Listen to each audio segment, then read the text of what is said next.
Haji Fahrun, MSc, selaku coaching. Saya akan memaparkan rancangan aktualisasi yang berjudul Peningkatan Pemahaman Operasi Hitung Bilangan Bulat melalui metode TTS angka pada siswa kelas 4 SD Impres Komado. Samsul, slide show dulu.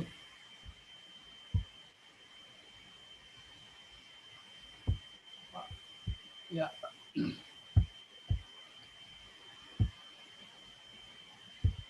Lanjut.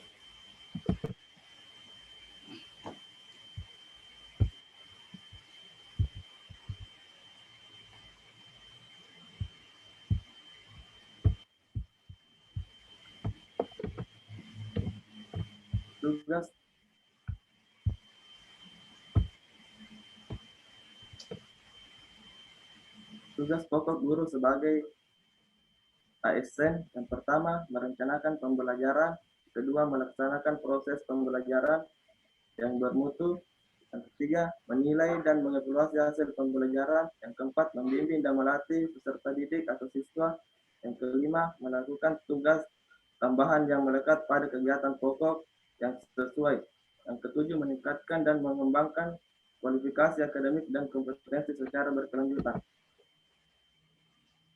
Isu yang saya angkat dari SD Impres Komado yang pertama rendahnya pemahaman operasi hitung bilangan bulat, yang kedua kurangnya rasa percaya diri siswa, yang ketiga rendahnya minat baca siswa, yang keempat tidak linear pendidikan dan tugas guru, yang kelima kurangnya koordinasi guru dan orang tua siswa pada pembelajaran jarak jauh. Analisis yang saya gunakan untuk mendapatkan analisis USG. Analisis yang saya gunakan yaitu analisis USG untuk mendapatkan isu yang mendesak. Yang pertama, rendahnya pemahaman operasi hitung bilangan bulat, mempunyai skor 14, kurangnya rasa percaya diri siswa, mempunyai skor 13, rendahnya minat membaca siswa, mempunyai skor 12, tidak linear pendidikan guru dengan tugas guru, mempunyai skor 13, kurangnya koordinasi guru dan orang tua siswa dalam pembelajaran jarak jauh, mempunyai skor 13.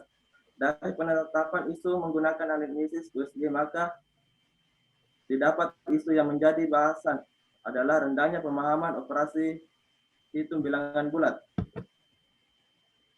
Yang mengidentifikasi isu yang didapat dari analisis USG, menganalisis penyebabnya. Yang pertama penyebabnya adalah guru, siswa, dan metode atau media, sehingga mengakibatkan rendahnya pemahaman perhitungan bilangan bulat. Dari 3 penyebab utama rendahnya pemahaman hitung bilangan bulat, saya menggunakan analisis USG untuk menentukan penyebab utamanya. Yang pertama, guru memiliki skor 13, siswa memiliki skor 15, metode atau media memiliki skor 12. Dari hasil analisis penyebab rendahnya pemahaman perhitungan bilangan bulat menggunakan analisis USG, maka didapat penyebab utama adalah siswa.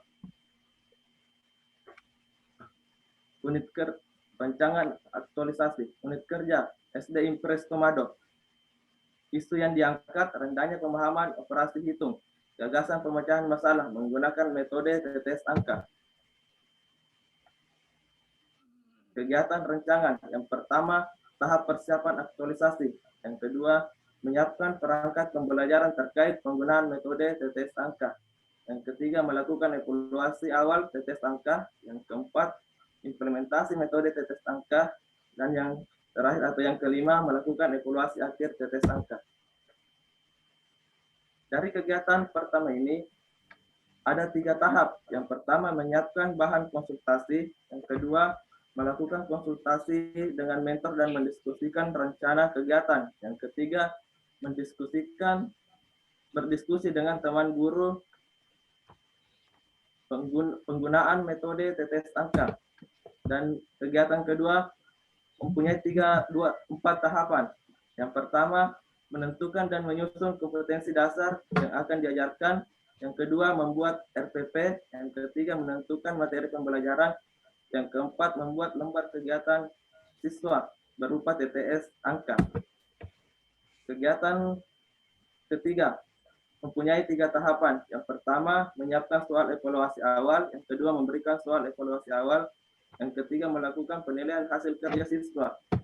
Di kegiatan keempat ini ada 6 tahapan. Yang pertama, memulai pembelajaran dengan berdoa dan memotivasi siswa, menyajikan materi ajar. Yang ketiga, membagi siswa ke dalam kelompok. Yang keempat, membagi LKS kepada siswa. Yang kelima, mengecek jawaban siswa dengan cara meminta siswa menulis jawaban dari kelompoknya. Dan yang terakhir atau yang keenam, membuat kesimpulan terhadap materi yang dipelajari dan melakukan refleksi. Dan kegiatan terakhir yaitu yang mempunyai 3 tahapan. Yang pertama, menyiapkan soal evaluasi akhir, melaksanakan evaluasi akhir, dan yang terakhir, memeriksa lembar evaluasi akhir siswa. Dari 5 kegiatan yang saya lakukan, kegiatan pertama melakukan konsultasi dengan atasan. Rancangan aktualisasi adalah berkaitan dengan kedudukan dan peran ASN, yaitu pelayanan publik, manajemen ASN, all of government. Dan kegiatan kedua menyiapkan perangkat pembelajaran terkait penggunaan metode TTS angka berkaitan dengan kedudukan dan peran pelayanan publik dan manajemen ASN. Dan kegiatan ketiga melakukan evaluasi awal TTS angka berkedudukan dan berperan sebagai pelayan publik dan manajemen ASN. Kegiatan keempat, implementasi metode TTS angka terkait dengan kedudukan dan peran ASN, pelayanan publik dan manajemen ASN. Melakukan dan kegiatan terakhir melakukan post test. Keterkaitan dengan kedudukan dan peran ASN adalah pelayanan publik dan manajemen ASN. Jadwal kegiatan. Sudah, cukup sudah. Oh, iya.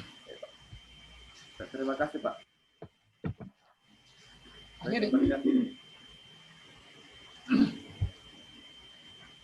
Tutup saja. Akhiri. Demikian. Demikianlah pemaparan rancangan aktualisasi saya. Terima kasih atas partisipasinya. Saya kembalikan kepada Bapak Bahrun. Baik. Terima kasih, Pak. Sebanyak Pak Samsul, Ibu mentor yang saya hormati, jadi kurang 10 menit Pak Samsul telah mempresentasikan rancangan aktualisasi yang akan dilaksanakan pasca seminar rancangan di SD Impres Temodo. Jadi isu yang diangkat adalah rendahnya pemahaman operasi hitungan bilangan bulat. Kemudian dari isu itu muncullah gagasan menggunakan metode TTS angka. Ibu Kepala Sekolah selaku pemilik kewenangan sesungguhnya, kita berharap pada saat aktualisasi nanti Pak Samsul tidak menemukan lagi kendala-kendala yang berarti. Maka inilah momen yang tepat untuk menyempurnakan rancangan ini. Olehnya itu dibutuhkan penguatan, mungkin juga koreksi dari Ibu mentor. Untuk itu kepada Ibu dengan hormat disilakan.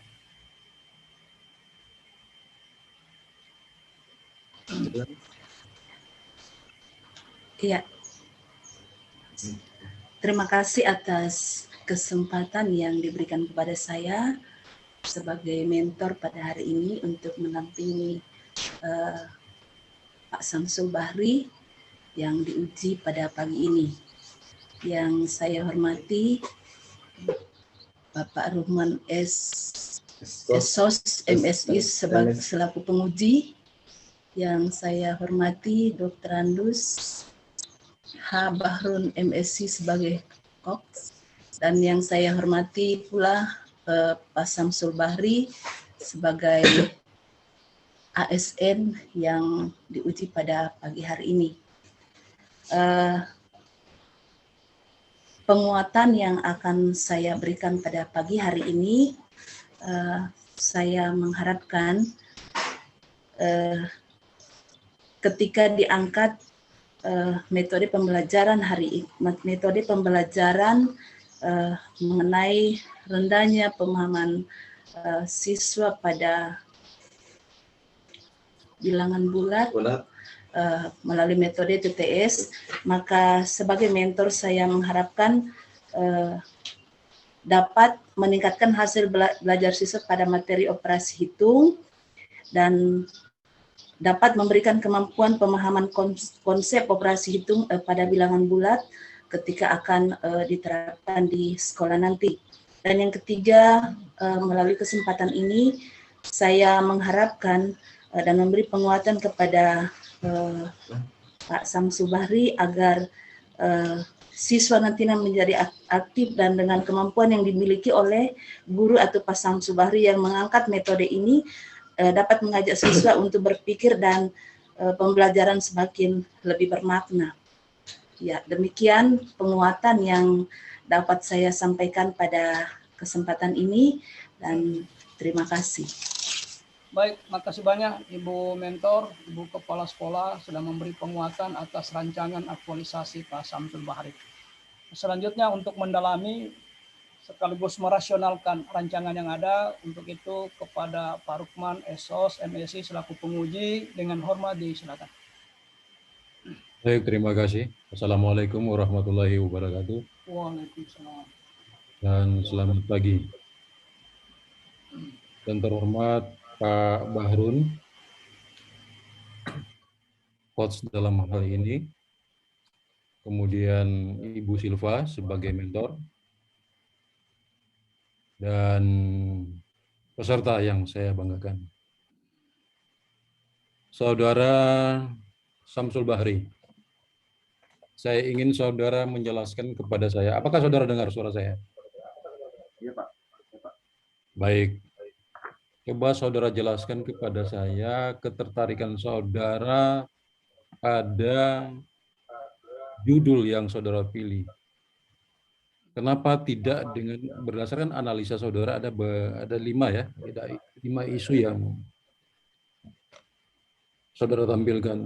Ketertarikan saudara kepada isu ini dan analisa saudara seperti apa? Coba saudara sampaikan ke saya. Ya, Pak. Terima kasih Pak atas pertanyaan. Ya, keterkaitan saya dengan isu ini Pak, karena ketika anak-anak siswa tidak mengetahui proses perhitungan bilangan bulat Pak, maka akan berdampak kepada siswa tersebut, karena misalnya siswa hanya melakukan penjumlahan, perkalian, pembagian atau pengurangan, karena di sini perhitungan bilangan bulat Pak harus memiliki peraturan tersendiri, misalnya didahulukan perkalian daripada penjumlahan, didahulukan perkalian daripada pengurangan, didahulukan pembagian daripada pengurangan Pak. Begitu Pak, karena kebiasaan anak-anak saya dapatkan di sekolah Pak, biasanya misalnya contoh 2 tambah 2 kali 4, biasanya anak-anak mendahulukan 2 tambah 2 sama dengan 4 kali 4 sama dengan 16. Tetapi yang benarnya Pak, didahulukan perkalian, yaitu 2 kali 4 sama dengan 8 tambah 2 sama dengan 10 Pak. Jadi hasilnya 10 dibandingkan ketika anak-anak tidak mengetahui peraturan bagaimana perhitungan bilangan bulat Pak. Begitu Pak, terima kasih. Jadi saudara merasa lebih urgent ya dengan isu yang saudara angkat ini, ya, Pak, dengan situasi kondisi sekolah yang saudara mengajar. Ya, Pak. Baik, saya lanjut. Apakah ada bentuk yang bisa saudara sampaikan ke saya? Metode itu, metode yang saudara pilih ini seperti apa? Dalam bentuk tabel kah atau gambar? Kalau biasanya Pak, metode yang seperti ini Pak, yang biasa seperti TTS Pak. Bisa kalau TTS mendatar, saya jelaskan saja Pak. Ya, silakan. Biasanya kalau biasanya TTS biasa Pak, biasanya bilang mendatar, jawabannya juga dijawab mendatar. Kalau menurun, dijawab menurun. Tapi saya di sini Pak, modifikasi dengan menggunakan TTS angka Pak.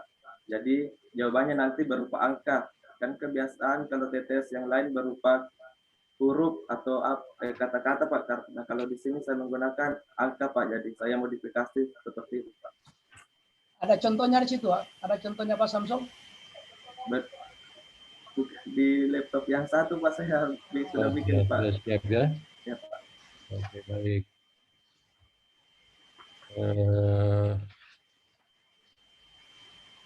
Yang saudara gambarkan bahwa di tempat saudara mengajar itu tentu mendapat dukungan dari khususnya kepala sekolah, kemudian teman-teman guru. Coba saudara ceritakan pendapat mereka dengan ide saudara ini. Ya Pak, terima kasih Pak. Kalau pendapat teman-teman guru dan atasan di sekolah tentang ide menggunakan metode TTS angka ini, ya semua teman-teman guru dan atasan mendukung Pak, karena ketika metode ini diterapkan akan memberikan pengetahuan siswa tentang operasi hitung bilangan bulat, bagaimana cara berhitungnya, bagaimana cara perkaliannya, sehingga mendapat jawaban yang benar, Pak.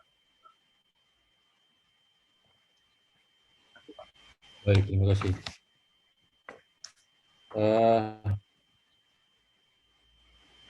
Nilai-nilai yang diidentifikasi, ya, yang akan dihabituasi nanti, ya, aktualisasi. Coba saudara jelaskan. Ya Pak. Nilai-nilai apa yang saudara identifikasi, kemudian yang akan dihabituasi atau diaktualisasikan nanti.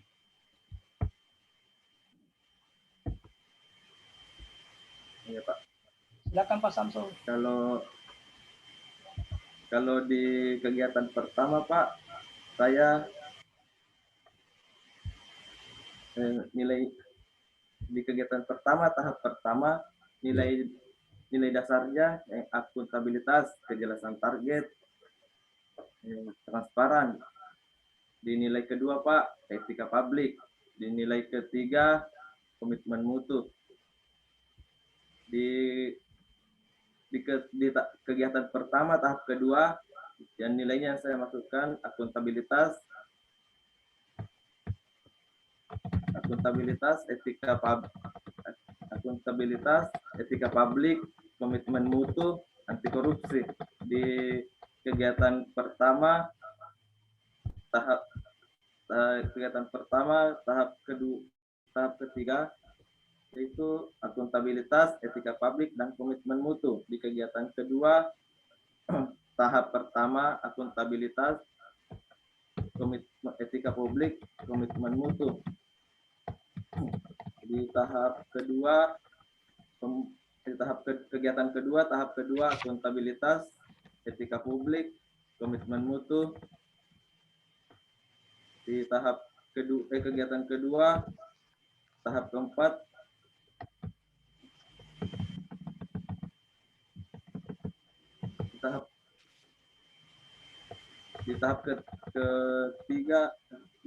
di kegiatan ketiga, tahap pertama akuntabilitas, etika publik, komitmen mutu, anti korupsi. Di kegiatan ketiga, tahap kedua akuntabilitas, etika publik, komitmen mutu, anti korupsi. Di kegiatan keempat, tahap pertama akuntabilitas, nasionalisme, etika publik, komitmen mutu, anti korupsi. Di tahap kedua akuntabilitas, etika publik, komitmen mutu, anti korupsi. Di tahap ketiga akuntabilitas, etika publik, komitmen mutu, anti korupsi. Dan di tahap keempat baik Pak Samsul, saya lanjut saja. Apa yang saudara harapkan dari judul saudara ini? Apa yang akan saudara harapkan dari hasil nantinya?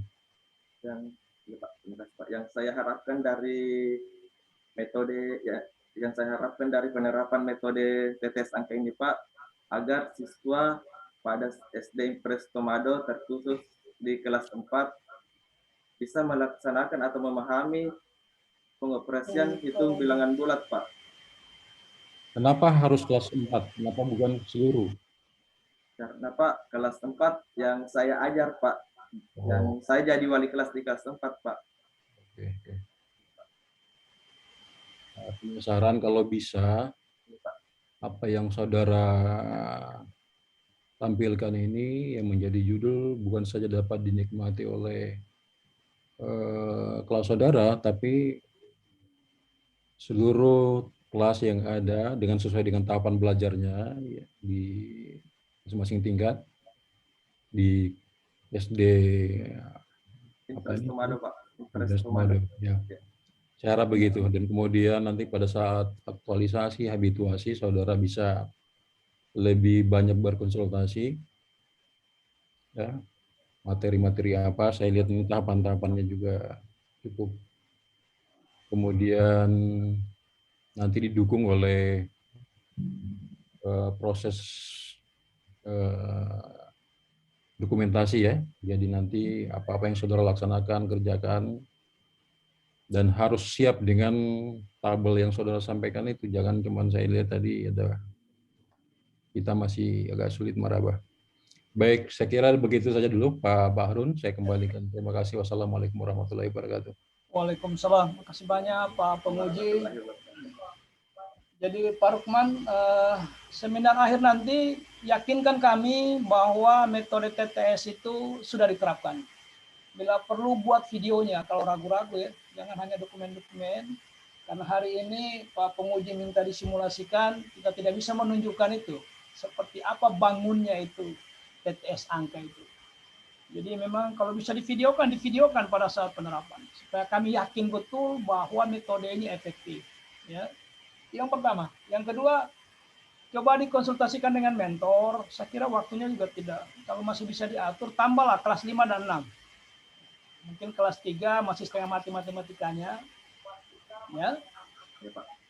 Ya, tambah kelas 5. Saya kira itu saja 2 catatan penting dari Pak Penguji yang akan ditindaklanjuti sebelum dibuatkan halaman pengesahan.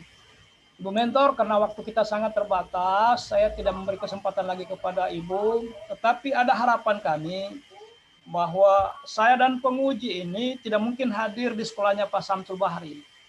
Maka harapan satu-satunya adalah Ibu Mentor selaku pemilik kewenangan sesungguhnya untuk membackup seluruh aktivitas yang sudah dituangkan dalam rancangan ini. Ini harapan. Baik, terima kasih Ibu Kepala Sekolah, terima kasih Pak Rukman. Saya akhiri. Billahi taufiq wal hidayah. Assalamualaikum warahmatullahi wabarakatuh. Selamat pagi. Saya kembali ke Pak Ikram. Pak Hos. Iya, siap Pak. Silakan. Iya. Assalamualaikum warahmatullahi wabarakatuh. Izin untuk Pak Samsul Bahri sudah selesai. Berarti saya undang yang selanjutnya lagi ya Pak?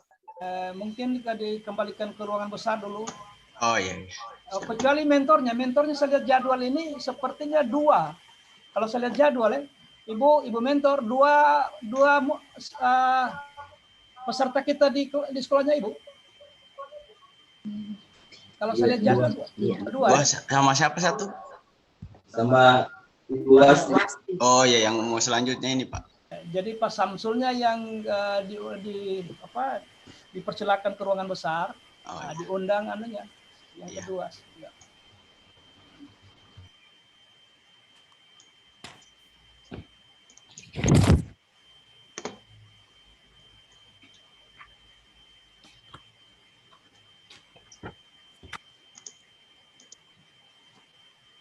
Ibu Yesti. Wasti. Iya. Selamat pagi, Ibu Wasti. Ya.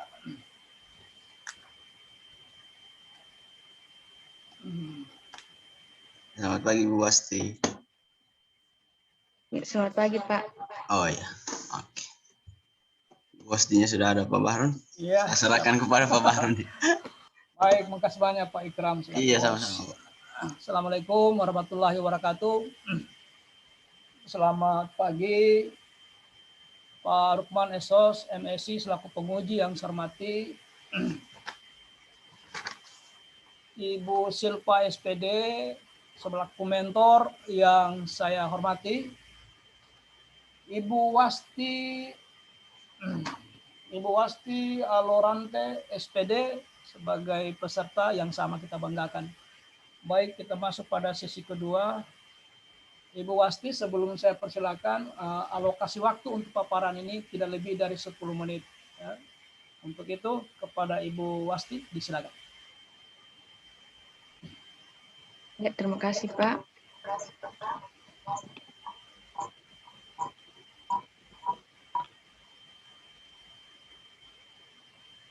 Ya, terima kasih untuk kesempatan yang diberikan kepada saya. Yang terhormat Bapak Rukman, Esos MSI. Ibu Wasti, Mbak host kali itu, volumenya di. Iya. Kayaknya berdekatan dengan Ibu Silpa. Oh iya, berdekatan ya. Iya. Iya. Iya. Tadi kecilin aja.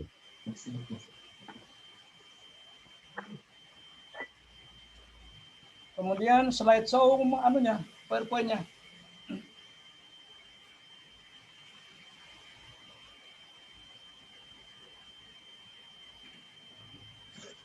Ya. Lanjut. Ya, saya ulangi. Ya, terhormat Pak Rukman Esos MSI selaku penguji dan Ibu Silva SPD selaku mentor dan Bapak Dr. Hanus Haji Bahrun MSI selaku coach. Ya, perkenalkan saya Wasti Alorante. Di sini saya mengangkat isu peningkatan minat baca siswa dengan menerapkan sistem storytelling di kelas 5 SD Impres Tomado. Dijadikan penyebab utama. Jadi yang menjadi penyebab utama dari isu yang saya angkat adalah di media pembelajaran yang konvensional. Gagasan pemecahan isu aplikasi augmented reality 3 dimensi. Untuk rancangan kegiatannya, ada 6 rancangan kegiatan. Yang pertama, melaksanakan persiapan aktualisasi. Yang kedua, menyiapkan bahan dan alat. Yang ketiga, membuat desain media pembelajaran. Yang keempat, sosialisasi penggunaan aplikasi augmented reality. Yang kelima, implementasi media augmented reality. Yang keenam, hasil pemanfaatan media. Adapun kegiatan pertama dalam rancangan aktualisasi saya, yang pertama menyiapkan konsep atau kegiatan aktualisasi. Untuk tahapan kegiatannya menyiapkan konsep atau kegiatan aktualisasi, outputnya tersedianya bahan untuk nilai-nilai dasar anekanya untuk tahap kegiatan pertama, akuntabilitas, kejelasan target, dan transparan. Untuk nilai nasionalismenya, indikatornya menggunakan bahasa Indonesia yang benar dan tepat. Untuk nilai etika publiknya, indikatornya jujur dan terbuka. Untuk nilai komitmen mutu, indikatornya inovatif. Untuk nilai anti korupsi, indikatornya sederhana. Untuk tahapan kedua, konsultasi dengan mentor, outputnya adanya dukungan dari mentor. Untuk nilai-nilai dasar anekanya untuk tahap kedua, untuk nilai akuntabilitas, tanggung jawab, kejelasan target, transparan, dan partisipatif. Untuk nilai nasionalismenya, menghargai pendapat mentor, melakukan musyawarah. Untuk nilai etika publik, indikatornya jujur, sopan, bersikap hormat. Untuk indikator komitmen mutu, efektif dan efisien. Untuk nilai anti korupsi, indikatornya jujur dan sederhana. Untuk tahap kegiatan KWMP 2 menit ya, lagi KWMP ya. 2 menit lagi. Iya, Pak. Lanjut untuk tahap kegiatannya menyiapkan tahap kedua, menyiapkan bahan. Untuk tahap kegiatannya menyiapkan laptop dan monitor, memilih materi yang akan dibuatkan media, mengunduh software Unity, Visual Studio, Android Studio, menginstal dan mengecek software. Outputnya tersedianya laptop dan monitor, tersedianya materi yang akan digunakan, adanya software pembuatan aplikasi augmented reality, aplikasi sudah terinstal. Untuk nilai-nilai dasar anekanya, untuk akuntabilitas, kejelasan target, dan tanggung jawab, nasionalisme, meningkatkan kreativitas, inovasi dari diri sendiri untuk memajukan bangsa, etika publiknya terbuka, komitmen mutu, inovatif, anti korupsinya mandiri, kerja keras, dan disiplin. Untuk tahap kedua, akuntabilitas, tanggung jawab, dan kejelasan target, nasionalisme, meningkatkan kreativitas, etika publik terbuka, komitmen mutu inovatif, anti korupsi, mandiri, kerja keras, dan disiplin. Untuk tahap ketiga, akuntabilitasnya tanggung jawab, nasionalisme, meningkatkan kreativitas, etika publiknya terbuka, komitmen mutunya efektif dan efisien, inovatif, anti korupsi, mandiri, kerja keras, berani dan berani. Untuk tahap ketiga, tanggung jawab, nasionalisme, meningkatkan kreativitas, etika publik terbuka, komitmen mutu, inovatif, efektif, dan efisien, anti korupsinya kerja keras, berani, disiplin, dan mandiri. Untuk tahap kegiatan ketiga, membuat desain media pembelajaran. Tahap pertama, membuat konsep layout. Tahap kedua, melakukan pengkodingan. Tahap ketiga, melakukan uji coba. Untuk nilai-nilai dasar anekanya, untuk tahap pertama, tahap 4, kegiatan 4. Untuk tahap kegiatan 4, sosialisasi, kegiatannya melakukan koordinasi dengan kepala sekolah dan guru kelas, menyiapkan infokus seperti laptop dan smartphone, melakukan sosialisasi, menjelaskan cara menggunakan aplikasi media pembelajaran berbasis augmented reality. Untuk tahap kegiatan pertamanya, untuk nilai-nilai dasar anekanya, kegiatan 5. Untuk tahap kegiatan 5, implementasi media pembelajaran, tahap kegiatannya menghubungi dan menetapkan guru, menyiapkan media augmented reality, pemantauan penerapan media. Langsung evaluasi. Untuk tahap kegiatan 6, evaluasi, membuat instrumen penilaian, melakukan evaluasi terhadap penggunaan media augmented reality, melakukan cross-check ulang terhadap hasil evaluasi penggunaan media, menyampaikan hasil analisis evaluasi kepada mentor dan coach. Sekian dari saya ucapkan terima kasih. Baik, Pak WMP, 11 menit. Ibu Mentor, kita sudah simak bersama paparan dari Pak WMP. Ibu selaku kepala sekolah, pemilik kewenangan sesungguhnya, untuk itu dalam rangka menyempurnakan rancangan aktualisasi ini, maka sangat diperlukan penguatan, pendalaman, atau mungkin klarifikasi dari rancangan yang ada. Dengan harapan pada saat nanti KWMP ini implementasi atau melakukan aktualisasi dan habituasi di SDN profesi ini tidak ditemukan lagi masalah-masalah yang berarti. Untuk itu dibutuhkan kekuatan dari mentor sebagai pemilik kewenangan sesungguhnya. Kepada Ibu dengan hormat. Terima kasih atas kesempatan berbicara saya. Assalamualaikum warahmatullahi wabarakatuh. Yang saya hormati Bapak Ibu penguji dan Bapak Ibu pembimbing.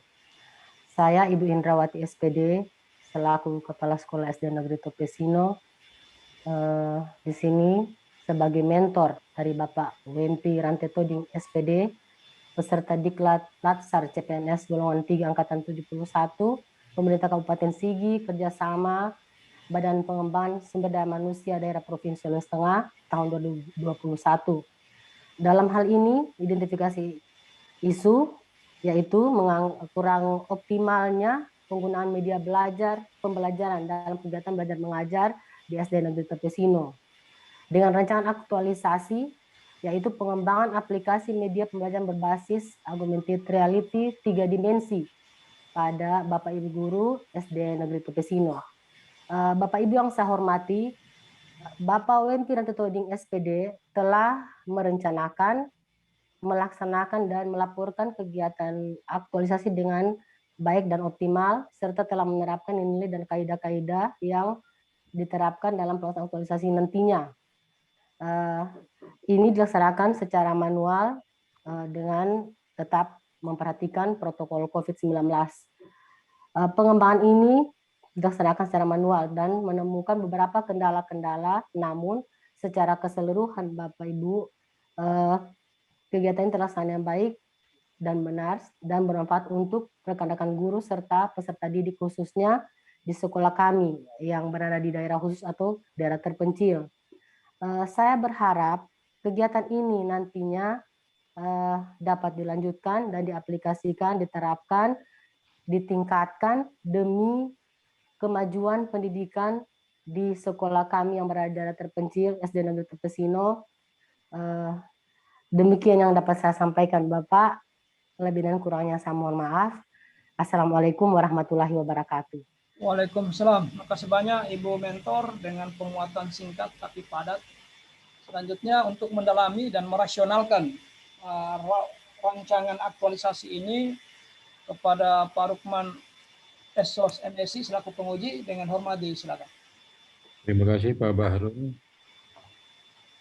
atas kesempatan ini. Saya langsung saja kepada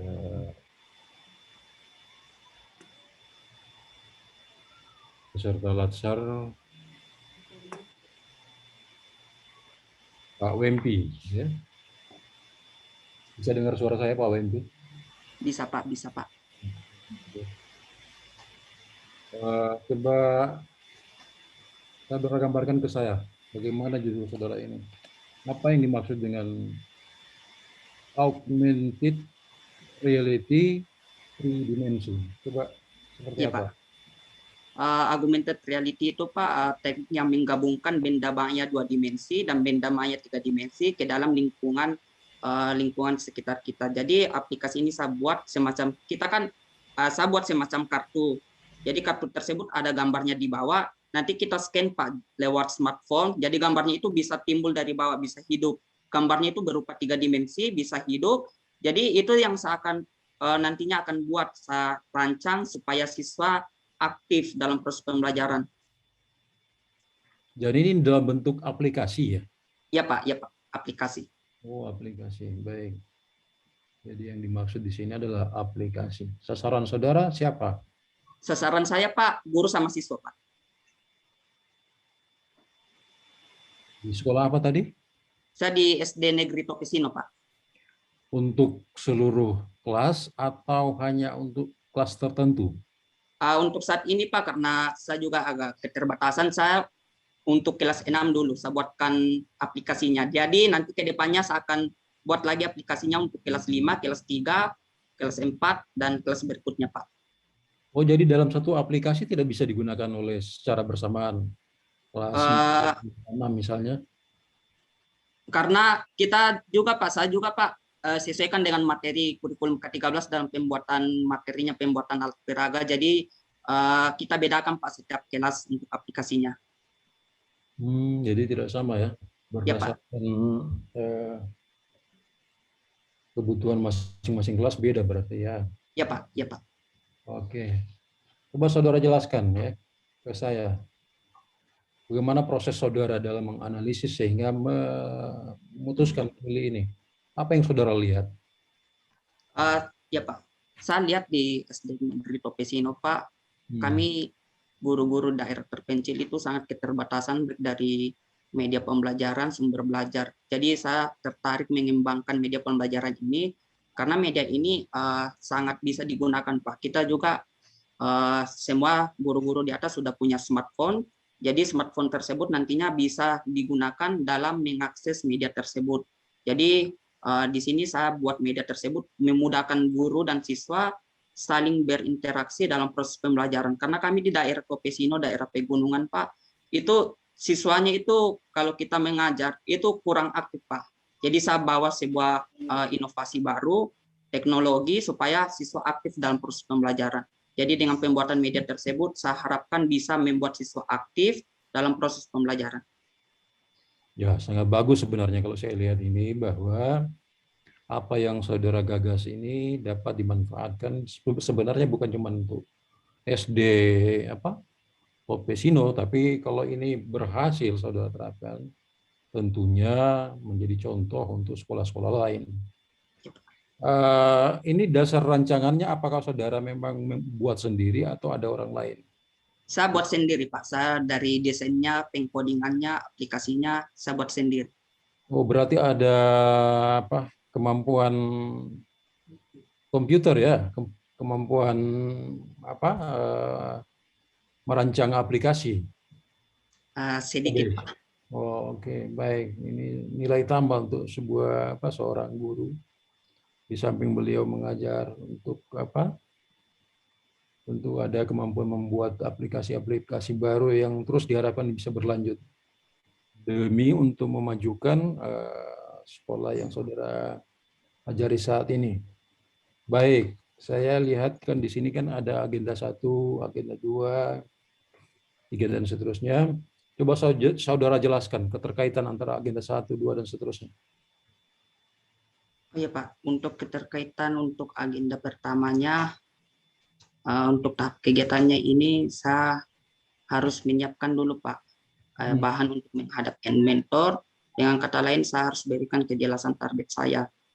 Saya menghadap mentor, saya jelaskan, Ibu, saya akan kembangkan sebuah aplikasi nantinya dalam kegiatan saya, aktualisasi saya.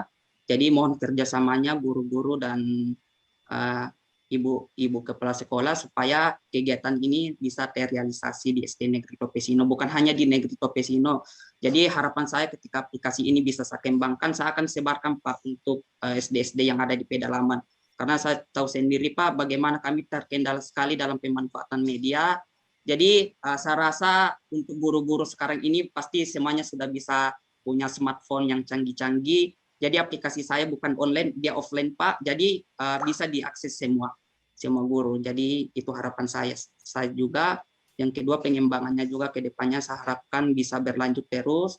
Saya harapkan pengembangan ini bukan hanya terhenti di sini saja, tapi saya harapkan bisa seterusnya saya kembangkan bukan hanya untuk sekolah saya, tapi juga untuk sekolah-sekolah yang lain supaya ini untuk kepentingan kita bersama, kepentingan Kabupaten Sigi, kepentingan juga bangsa. Jadi saya harapkan pengembangan media ini bisa terus berlanjut. Saya juga sadar diri Pak, jadi media yang saya gunakan masih banyak sekali kekurangannya. Oleh karena itu saya akan lakukan evaluasi ulang, pemantauan ulang terhadap media ini. Apa yang perlu kita mau tambah, apa yang perlu kita mau kurangi supaya media ini bisa dengan baik digunakan oleh guru-guru. Saya harapannya media ini bisa dipakai, digunakan untuk sekolah-sekolah pedalaman terlebih dahulu. Terima kasih. Baik. Oh, jadi ini offline ya, bukan? Ya Pak, offline. Jadi aplikasinya disebarkan melalui install ya, diinstal ke masing-masing handphone ya. Oke, baik. Jadi sangat bagus sebenarnya. Saya nanti mau lihat bagaimana nanti pada bentuk, nanti saudara gambarkan kepada saya bentuknya seperti apa, sehingga nanti kita secara kasat juga bisa lihat bahwa aplikasi ini bentuknya seperti ini, begitu ya. Iya Pak. Oke. Kalau di sana jaringan internet bagus enggak di tempatnya? Kalau kami Pak di SD Topesino kadang ada jaringan, kadang tidak ada jaringan, jadi jaringannya tidak stabil Pak. Oh, kurang stabil ya? Ya. Mungkin karena apa? Daerah pegunungan Pak. Pegunungan ya, perlu memang kerjasama pemerintah daerah dengan apa? Provider, misalnya dari Kominfo nanti coba digagas karena sangat bagus sebenarnya ada aplikasi-aplikasi begini bisa online. Jadi bisa saudara kembangkan menjadi aplikasi yang tidak saja bisa disebar melalui aplikasi yang diinstal, tetapi dapat secara website ya bisa itu lebih bagus nantinya. Jadi dapat termanfaatkan oleh sekolah-sekolah yang berada di sekitar, bahkan mungkin lebih luas lagi nantinya di Sulawesi Tengah. Baik, saya kira itu saja. Saya lihat bagus sekali ini, judul juga bagus. Cuman saya mau lihat nanti hasilnya seperti apa. Saya lihat seperti apa dan pengembangannya seperti apa. Tentu juga dari Ibu Mentor harus mendapat dukungan penuh karena tidak mudah mengaplikasikan sebuah sistem kalau tidak didukung oleh sekolah. Kira itu saja Pak Barun. Terima kasih. Assalamualaikum warahmatullahi wabarakatuh. Salam. Baik, makasih banyak Pak Penguji. Mungkin begini, kita perlu klarifikasi dulu. Ini media ini buatannya UMP sendiri atau diadopsi dari media sosial ya? Saya buat sendiri Pak. Jadi nanti kalau Anda buat sendiri kenapa pakai bahasa Inggris? Oh ya, karena itu memang nama medianya Pak. Jadi itulah media ini sudah ada, Anda kembangkan. Ya Pak. Supaya jangan salah tafsir, bukan inovasi original begitu. Ya Pak, ya Pak. Bukan original ya. Jadi diambil dari media sosial, kemudian dikembangkan sesuai kondisi Topesino. Ya Pak, ya Pak. Andai kan ini buatnya Pak BNP sendiri, saya pakai bahasa daerah bagus supaya akrab di telinga siswa. Ya, kita rubah namanya, kita pakai bahasa Kaili yang ada di Topesido itu. Begitu kita dengar, anak-anak langsung termotivasi dia dengan bahasa lokal itu. Tapi karena ini produk orang lain, tidak boleh kita ganti namanya. Hanya ada pengembangan sesuai dengan kondisi Topesido. Ya. Itu satu Pak Wempi ya, karena ada nilai jujur di ADK ini. Kita harus jujur mengatakan bahwa ini buatan siapa, ini yang saya kembangkan, kira-kira begitu ya. Ya Pak. Yang kedua, beri definisi operasional atau deskriptif di bagian latar belakang apa yang dimaksud dengan augmented reality ini yang 3 dimensi itu. Jadi pembaca dari awal dia sudah terpetakan berpikirnya, oh bahwa ini yang dimaksud. Yang Pak Wempi jelaskan tadi waktu ditanya Pak Rukman itu di awal itu. Dituangkan dalam tulisan dia di latar belakang. Saya kira itu saya catatan dari penguji. Nanti dibuat definisi operasional sebagai upaya untuk mendeskripsikan kepada pembaca bahwa ini yang akan saya buat. Siap. Ya. Baik, saya kira cuma itu catatannya. Kita berharap kepada Ibu Mentor, mudah-mudahan ini bisa dikawal dengan sangat baik sehingga memberi manfaat kepada pengembangan pendidikan di Topesino. Topesino itu kalau nggak salah di Mantikole ya. Di Mantikole. Pesaku atas. Iya Pak. Ya, iya. Ya. Gunungnya air panas Pak. Ya, sering kan muncul di TVRI Palu ini sekolah ini, sering sekali. Iya. Baik, terima kasih banyak sekali lagi Pak Rukman sebagai penguji. Terima kasih banyak Ibu Mentor, karena waktu kita terbatas, saya tidak memberi kesempatan lagi kepada Ibu untuk close up. Karena ada yang antri 7 orang lagi di belakang. Terima kasih Pak. Baik, terima kasih banyak juga Pak Wempi. Saya akhiri, billahi taufiq walhidayah. Assalamualaikum warahmatullahi wabarakatuh dan selamat pagi. Waalaikumsalam warahmatullahi wabarakatuh. Pak Ikram selaku host. Ya, terima kasih Pak Bahrun. Ya. Untuk peserta Pak Wempi dan Ibu Indrawati, saya kembalikan ke room besar ya.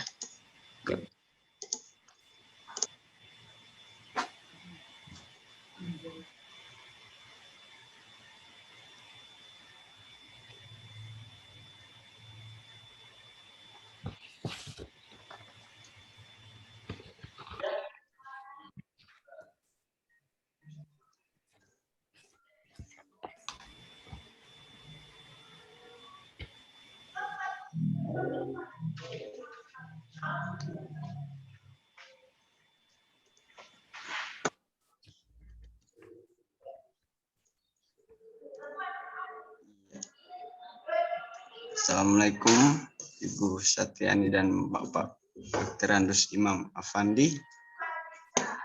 Waalaikumsalam Pak. Pak Bahrun, peserta ujiannya sudah ada. Oh iya. Mohon maaf Ibu Satriani, tolong direkam ya. Kesehatan. Guna menunjang pelayanan tersebut, saya mengambil judul optimalisasi pendokumentasian rekam medis. Rancangan aktualisasi saya juga terkait dengan uraian tugas saya yang diatur dalam Peraturan Bersama Menteri Kesehatan dan Kepala BKN nomor 48 tahun 2014 dan nomor 22 tahun 2014 tentang jabatan fungsional perekam medis dan angka kreditnya. Adapun tugas pokok saya yaitu melakukan kegiatan pelayanan rekam medis informasi kesehatan yang meliputi persiapan, pelaksanaan, dan pelaporan dan evaluasi. Nah, pada uraian tugas ahli pertama perekam medis itu ada 44, namun yang berkaitan dengan rancangan aktualisasi saya itu ada di urutan 15 sampai 20 Pak, di mana nomor 15 adalah mensortir rekam medis rawat inap, nomor 16 menyimpan rekam medis rawat inap dan menjaga agar penyimpanan rekam medis aman, rahasia, dan tidak dapat diakses oleh orang yang tidak berkepentingan. Kemudian nomor 17 menyimpan rekam medis rawat inap inaktif yang bernilai guna dengan media tertentu, menjaga kerahasiaan isi rekam medis sesuai dengan PP nomor 10 tahun 1966 dan peraturan Puskesmas. Kemudian nomor 18 memantau pelaksanaan sistem penyimpanan rekam medis rawat jalan dan menjaga rahasia isi rekam medis sesuai peraturan pemerintah nomor 10 tahun 1966 dan peraturan rumah sakit atau puskesmas. Kemudian nomor 19 menyusun jadwal retensi rekam medis. Kemudian yang nomor 20 terakhir melaksanakan pemusnahan rekam medis. Nah, identifikasi isu yang saya temukan di Puskesmas Baluase ada 5, Pak. Yang pertama, kurangnya pemahaman pasien terhadap pentingnya kartu identitas berobat. Kemudian yang kedua, belum tertibnya penataan pengarsipan di unit rekam medis. Kemudian yang ketiga, belum optimalnya sistem pengendalian rekam medis pasien. Yang keempat, belum tertibnya waktu pengembalian rekam medis setelah selesai pelayanan kepada pasien. Kemudian yang kelima, belum tepatnya waktu pengumpulan laporan bidan desa. Nah, dari identifikasi isu yang saya temukan, saya analisis, Pak, menggunakan analisis APKL, di mana analisis APKL itu menggunakan sistem scoring, Pak. Parameternya yakni A, aktual, di mana isu tersebut benar-benar terjadi atau dalam proses kejadian sedang hangat dibicarakan di kalangan masyarakat. Kemudian P, problematik, isu yang memiliki dimensi masalah yang kompleks sehingga perlu dicarikan segera solusinya, di mana kekalayakan, isu tersebut menyangkut hajat hidup orang banyak dan bukan untuk kepentingan seorang atau kelompok kecil. Kemudian L, layak, isu yang masuk akal, realistis, dan serta relevan untuk dimunculkan inisiatif pemecahan masalahnya. Nah, berdasarkan penilaian metode APKL yang saya gunakan, Pak, maka diperoleh satu prioritas isu yang memenuhi kriteria, yaitu belum tertibnya penataan pengarsipan di unit rekam medis. Nah, kemudian dari metode APKL ini saya sudah temukan, saya lakukan analisis fishbone. Nah, pada analisis fishbone ini ternyata saya menemukan 5 indikator penyebabnya, yaitu metode.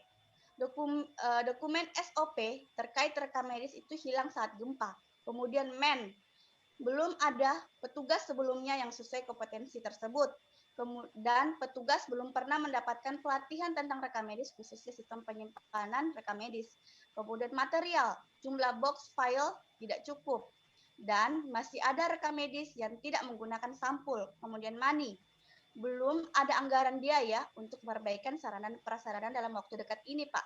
Kemudian mesin, belum pernah dilakukan pemusnahan rekam medis, belum pernah dilakukan retensi rekam medis, dan ruangan belum ergonomis.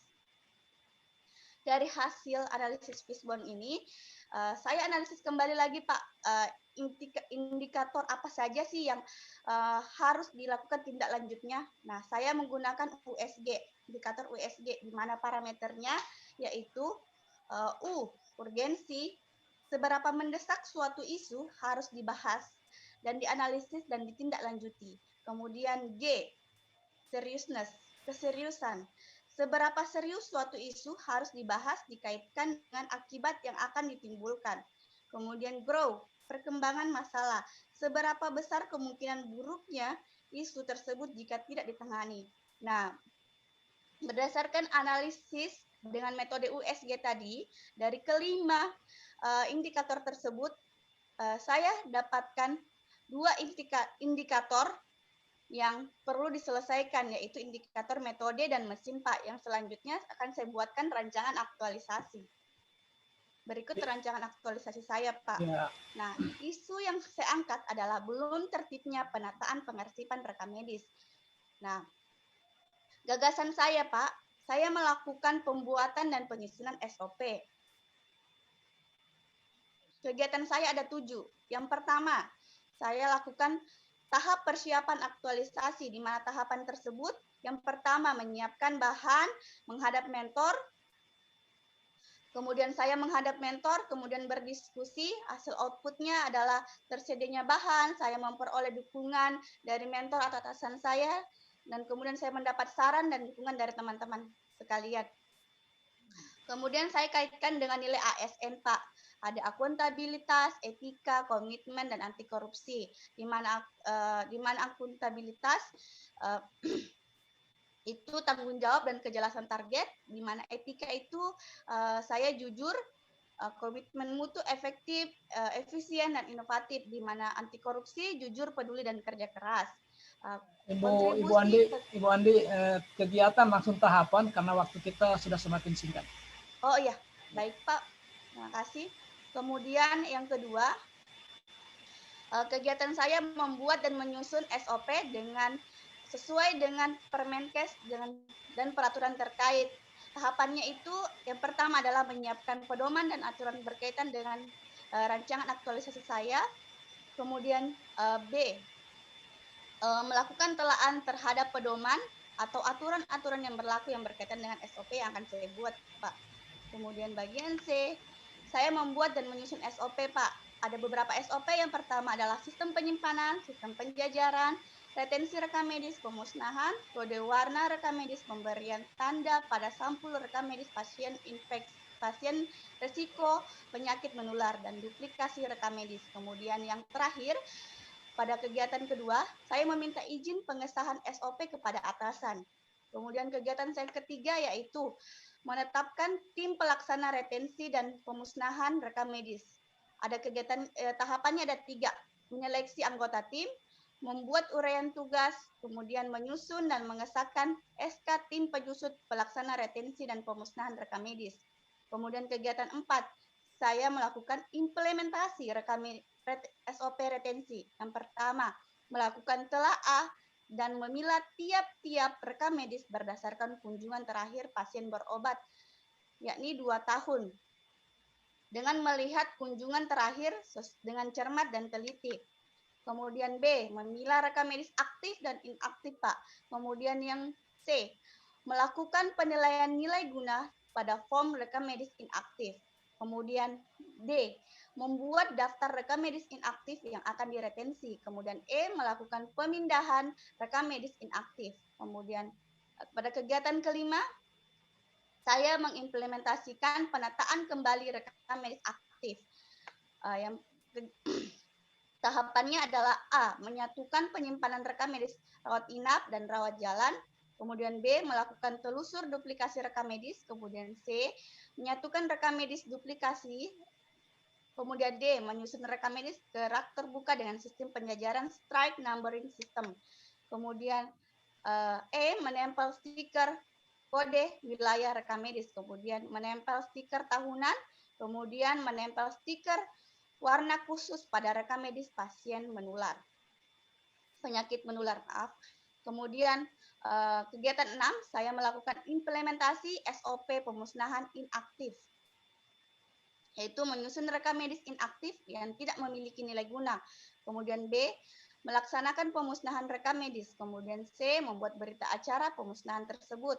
Kemudian paling terakhir kegiatan saya adalah membuat evaluasi kegiatan dengan menyiapkan format evaluasi, melakukan evaluasi, kemudian melakukan analisis dan menyimpulkan data dan informasi tersebut. Nah, saya kemudian tak kaitkan dengan nilai dan peran ASN sebagai berikut, Pak. Boleh dilihat pada laporan saya. 1 menit lagi, Bu. Terlalu panjang, saya next, Pak.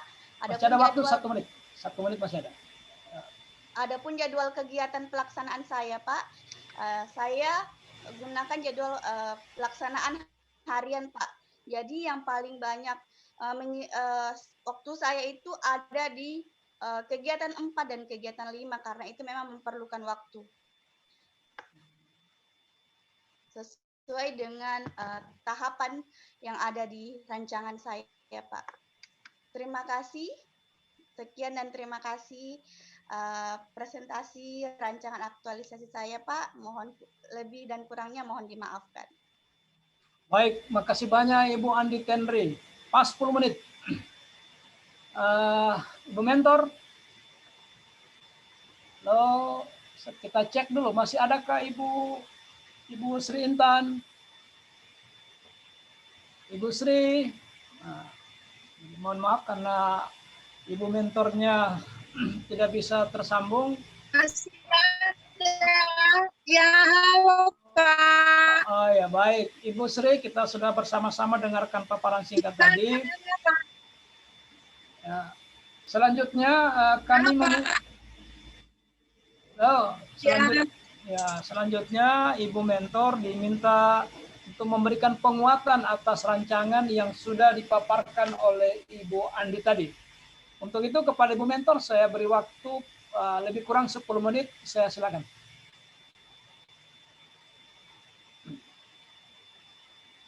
Assalamualaikum warahmatullahi wabarakatuh. Selamat pagi, salam sejahtera buat kita semua. Dengar saya, Pak? Mohon maaf ini, Pak. Ya, jelas, Ada kedengaran jelas. suara saya, Pak? Jelas, jelas Ibu, jelas. Iya, makasih banyak, Pak. Salam sehat buat kita semua, Pak. Kalau dari kami sendiri, Pak, selaku mentor, sangat mendukung kegiatan-kegiatan yang dilakukan oleh Ade Andi Tenri karena apa yang menjadi penelitiannya di Puskesmas memang betul adanya, Pak, dan juga kami, Pak.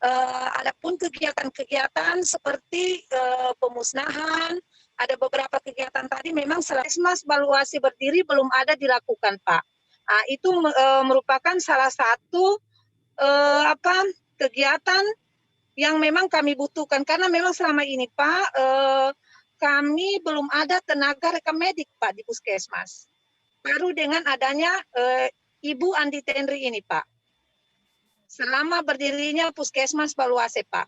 Dengan adanya kegiatan-kegiatan yang dilakukan Ibu Andi Tenri, Pak, kami sangat mendukung kegiatan tersebut, Pak. Demikian, Pak. Ya, saya klarifikasi, Bu. Jadi baik retensi maupun pemusnahan rekam medis selama ini belum pernah dilakukan, Ibu ya? Belum pernah, Pak. Belum pernah, Pak. Baik. Ya, kira itu saja intinya, Ibu.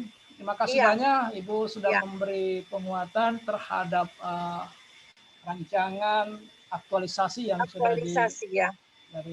telah dipaparkan oleh Ibu Andi Tenri. Baik untuk mendalami sekaligus merasionalkan rancangan ini di tengah-tengah kita telah hadir Pak Rukman, Esos, MSI selaku penguji. Untuk itu sisa waktu yang ada saya serahkan sepenuhnya kepada Pak penguji dengan hormat disilakan. Baik, terima kasih Bapak Isranus Bahrun, MSI. Yang terhormat Ibu Mentor, Ibu Sri Intan Dewi, dan yang lebih khusus untuk peserta Latsar pada kesempatan pagi ini, Ibu Andi Tenri. Ibu Andi Tenri bisa mendengar saya? Iya, Pak. Bisa, Pak. Baik. Saya dengar dengan jelas. Baik, coba saudara ceritakan ketertarikan saudara terhadap isu yang saudara kembangkan menjadi karya tulis saudara. Silakan. Saya tertarik, Pak, karena di sana memang belum pernah dilakukan selain dokumen SOP-nya di sana waktu gempa itu hilang, jadi saya melakukan pembuatan dan penyusunan SOP, dan di sana itu belum pernah dilakukan retensi dan pemusnahan rekam medis, dan penataan pengarsipannya itu belum sesuai dengan peraturan yang terkait mengenai standar pelayanan minimal pelayanan rekam medis di pelayanan kesehatan, Pak. Ini puskesmas mana ya, kalau saya boleh tahu? Puskesmas Baluase, Bapak. Kalau di Baluase puskesmasnya, apakah memang selama ini SOP ya, SOP yang saudara maksud tadi hilang itu memang tidak pernah dilaksanakan atau seperti apa? Kalau SOP rekam SOP yang file yang ada soft copy-nya, Pak, tapi yang file yang terkait dengan retensi dan pemusnahan itu belum ada, belum dilakukan SOP.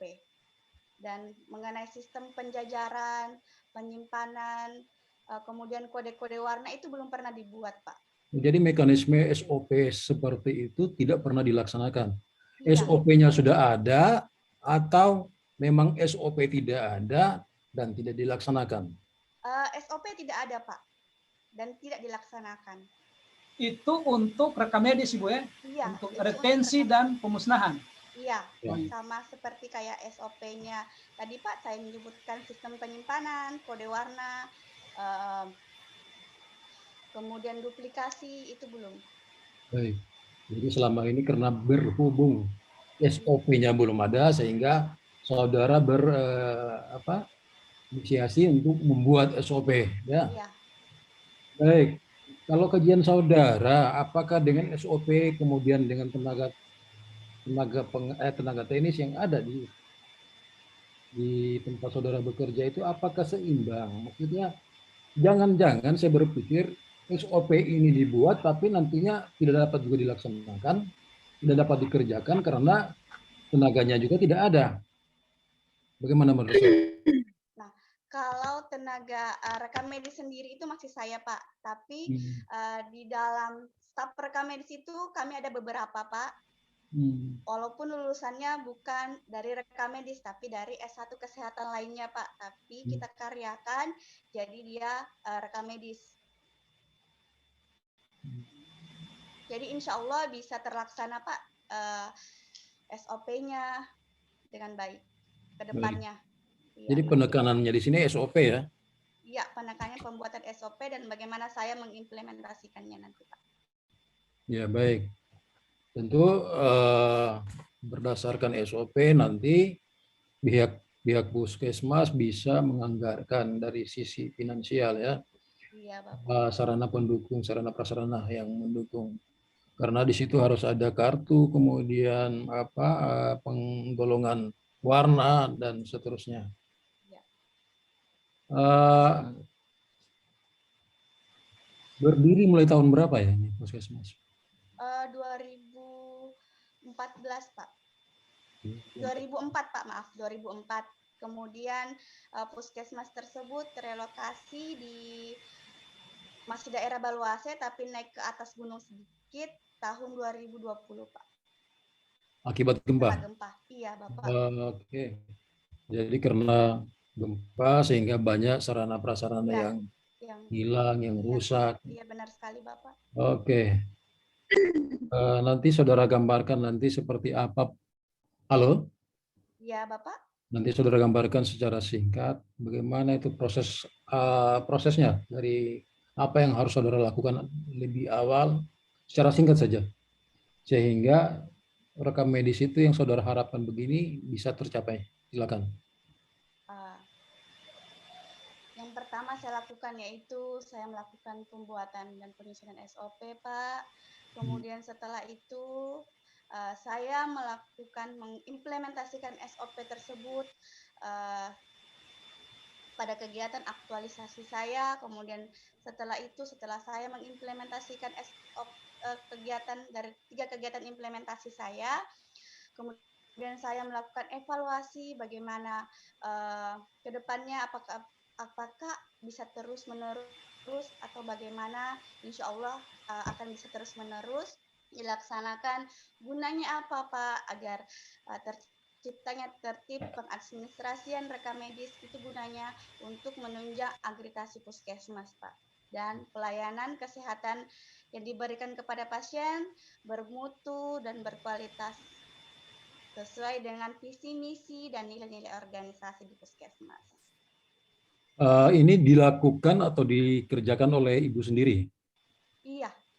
Tapi yang melakukan pemusnahan itu saya tim, Pak, dan retensi juga ada tim nanti, Pak. Oh, jadi nanti beda-beda sesuai SOP ya? Iya, karena di situ di rancangan aktualisasi saya ada penetapan tim retensi dan pemusnahan. Karena di pemusnahan itu harus ada saksi dan harus ada izin dari kepala puskesmas melakukan pemusnahannya. Karena terkait dengan data pasien, begitu pula dengan retensi, Pak. Saya tidak bisa sendiri, saya perlu tim karena rekam medis yang di puskesmas itu sudah ribuan, Pak. Rekam medis ini terdiri dari apa-apa saja?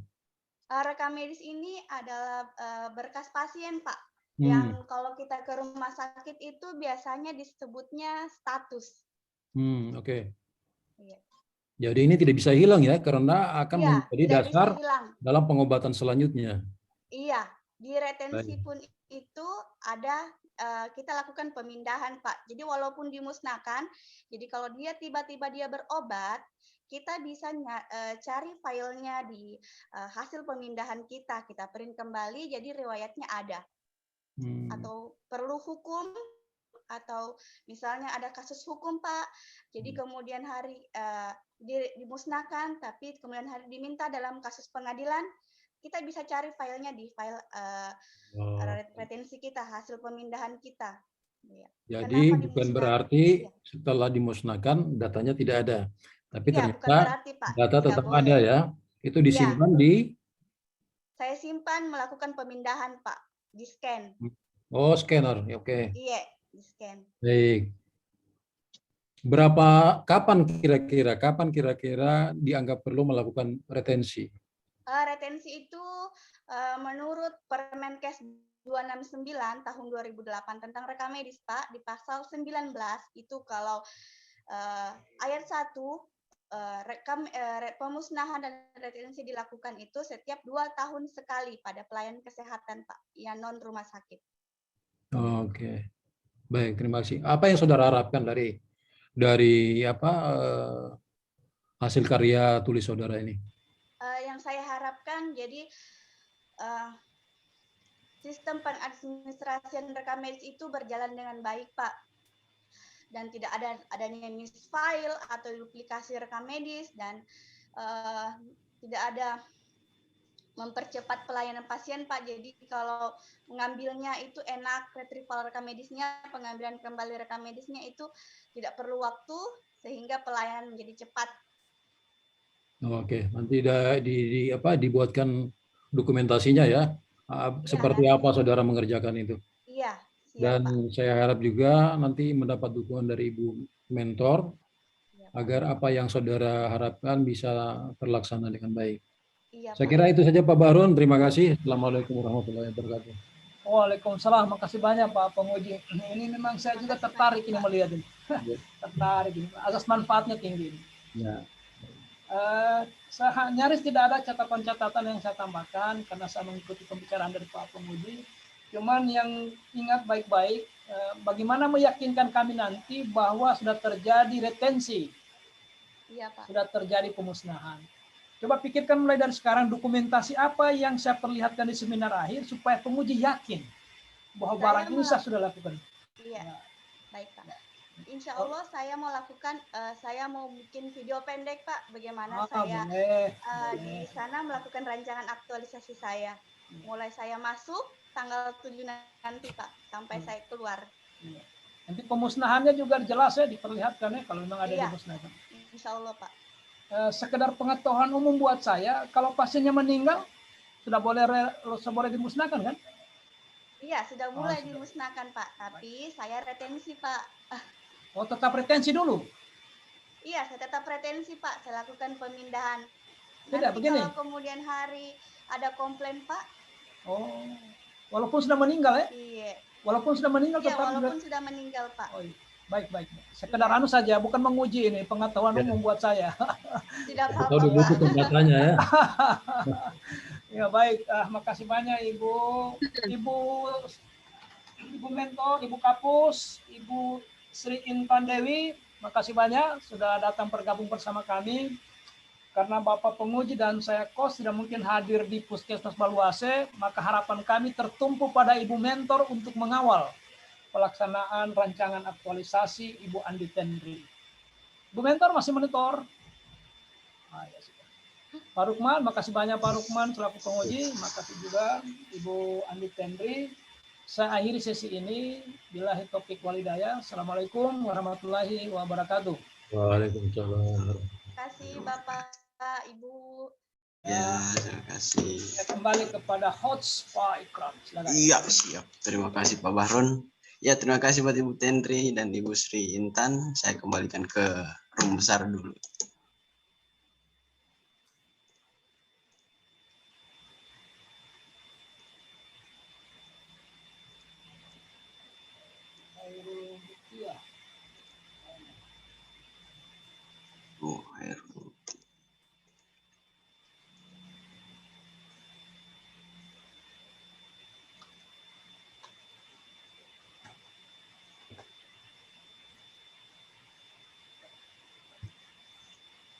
Ya, Assalamualaikum Ibu Hairul Mutia. Iya, Waalaikumsalam. Mentornya Bu. Iya Pak, tunggu sebentar Pak karena di puskesmas. Oh iya.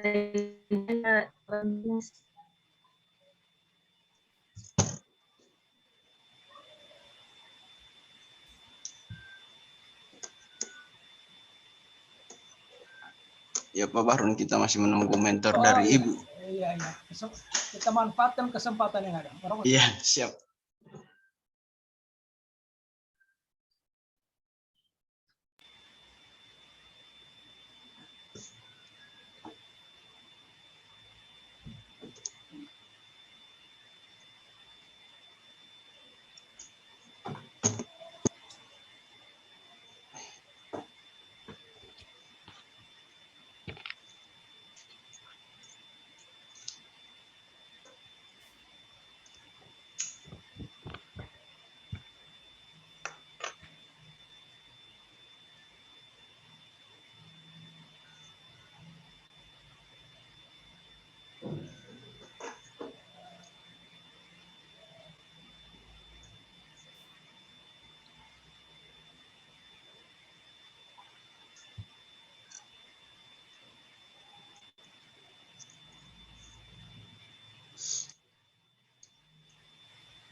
Assalamualaikum warahmatullahi wabarakatuh.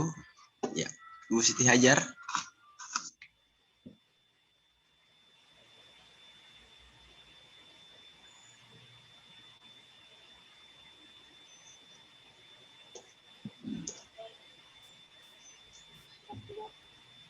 Ya, untuk mempersingkat waktu saya serahkan kepada Pak Burhan. Baik, makasih banyak. Iya. Pak Ikram selaku host BPSDM Provinsi Sulawesi Tengah. Baik, Assalamualaikum warahmatullahi wabarakatuh. Selamat pagi Pak Rukman, Esos, MSI selaku penguji yang saya hormati, Ibu Siti Hajar, SST selaku mentor yang saya hormati, kemudian Ibu Khairul Mutia Kaenong, SGZ, selaku peserta yang sama kita banggakan. Baik, kita masuk pada sesi yang kelima. Ya, sesi yang kelima dari 10 yang terjadwal pada seminar Latsar kali ini.